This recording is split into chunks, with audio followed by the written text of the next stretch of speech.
प्यारे बच्चों, कक्षा 12 समाजशास्त्र,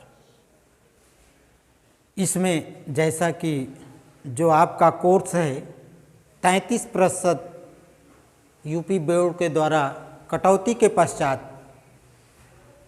जितना भी कोर्स था लिखाया और पढ़ाया जा चुका है, लेकिन उसमें जो इम्पॉर्टेंट पॉइंट हैं उसको समझना ज़रूरी है। जैसा कि सांस्कृतिक विलंबना, ये सांस्कृतिक विलंबना है क्या चीज़? अंग्रेजी में इसको कल्चरल लैग कहते हैं।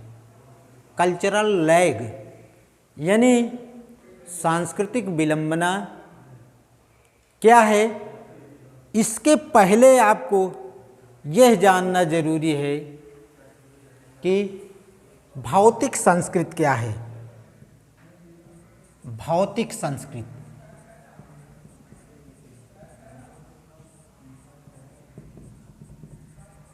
भौतिक संस्कृति और दूसरा है अभौतिक संस्कृति। बिना इसको समझे आप सांस्कृतिक विलंबना नहीं समझ सकते हैं। भौतिक संस्कृति क्या है? भौतिक संस्कृति वह संस्कृति है जो मानव द्वारा बनाई गई है, मानव द्वारा निर्मित है, जिसे देखा और छुआ जा सकता है। जैसे मेज, कुर्सी, मोबाइल, पंखा, रेलगाड़ी, हवाई जहाज, ये सब क्या हैं? भौतिक संस्कृति के अंतर्गत आते हैं। अभौतिक संस्कृति क्या है? अभौतिक संस्कृति वह संस्कृति है जिसे ना तो देखा जा सकता है ना तो छुआ जा सकता है, सिर्फ क्या होता है? महसूस किया जा सकता है। जैसे आदर्श, मूल्य, विश्वास, परंपराएं, नैतिकता, ये सब क्या हैं? अभौतिक संस्कृति है। अब भौतिक संस्कृति क्या है? भौतिक संस्कृति वह संस्कृति है जो मानव निर्मित है, जिसे देखा और छुआ जा सकता है, जिसे खुली आंखों से देखा और छुआ जा सकता है। जो भी है, मेज, कुर्सी, मोबाइल, टेबल, चाक, पेन, ये सब भौतिक संस्कृति के अंतर्गत आते हैं।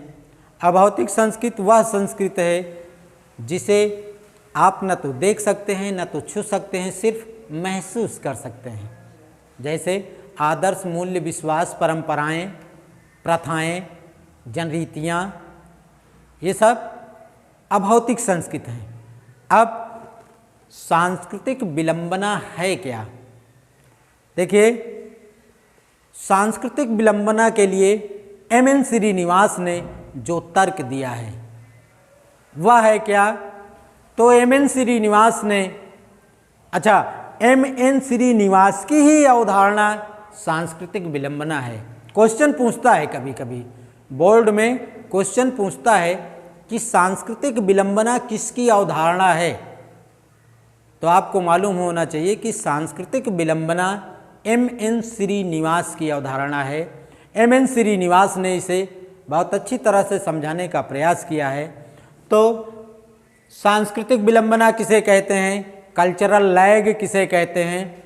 जब भौतिक संस्कृति अभौतिक संस्कृति से आगे निकल जाए, जब भौतिक संस्कृति अभौतिक संस्कृति से आगे निकल जाए और उन दोनों संस्कृतियों के बीच में जो डिस्टेंस होती है, जो दूरी होती है, जो गैपिंग होती है, उसी को क्या कहते हैं? सांस्कृतिक विलंबना कहते हैं। ये सांस्कृतिक विलंबना बोर्ड की परीक्षाओं में बहुत बार पूछा गया है। इसमें बहुत ज़्यादा आपको परेशान होने की भी ज़रूरत नहीं है। आप इसको समझ लीजिए कि इसकी अवधारणा किसने दी है? एम.एन. श्रीनिवास ने। भौतिक संस्कृति क्या है, अभौतिक संस्कृति क्या है? अगर ये दोनों पॉइंट आपकी समझ में आ जाते हैं तब फिर आपको निश्चित है पूरा का पूरा अंक मिल जाएगा। लेकिन आप जब कोई चीज़ समझे रहेंगे तभी लिख पाएंगे। आइए एक बार फिर से देख लेते हैं भौतिक संस्कृत किसे कहते हैं। क्वेश्चन भी आ जाता है, कभी कभी अंतर भी इस तरह से पूछा जाता है, भौतिक संस्कृत और अभौतिक संस्कृत में अंतर कीजिए। भौतिक संस्कृत और अभौतिक संस्कृत में अंतर कीजिए। अगर आपको ये चीज़ मालूम हो जाए कि भौतिक संस्कृत क्या है और अभौतिक संस्कृत क्या है, तो दोनों में कम से कम 8-10 पॉइंट आप अपने आप से बनाकर भी लिख सकते हैं। भौतिक संस्कृत वह संस्कृत है जिसे देखा और छुआ जा सकता है।